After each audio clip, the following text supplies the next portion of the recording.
पाहिलं तर या साईडला तर आपल्या राजांचं सिंहासन, पण आज आपण पंचधातूचं पाहतो पा मेघडंबरी आतमध्ये मूर्ती, त्याच्या खाली काही 3 खिडक्या आहेत आणि खिडक्यांच्या आतमध्ये तो दगड आहे आपल्या राजांचं जिथे सोन्याचं सिंहासन होतं ते ठिकाणचं.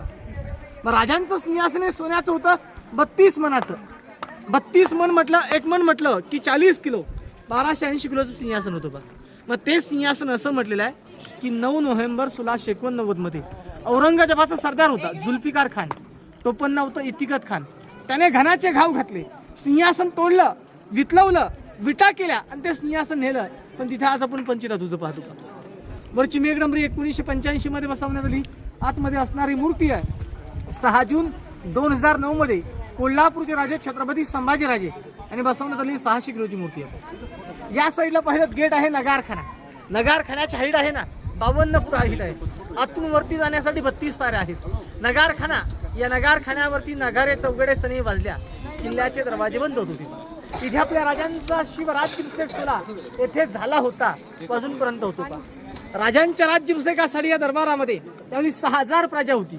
दिनांक 6 जून 1674 वार शनिवार होता.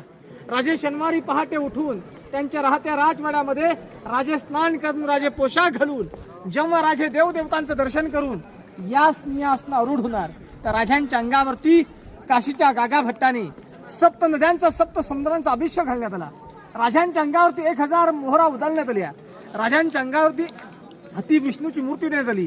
राजांच्या अंगावरती छत्र पकडण्यात आलं आणि या दरबारामध्ये घोषणा ललकाऱ्या होऊ लागल्या की महाराज प्रौढ प्रताप पुरंदर क्षत्रिय कुलवंश सिंहासनाधीश्वर महाराजाधिराज राजा शिव छत्रपती शिवाजी महाराज की जय.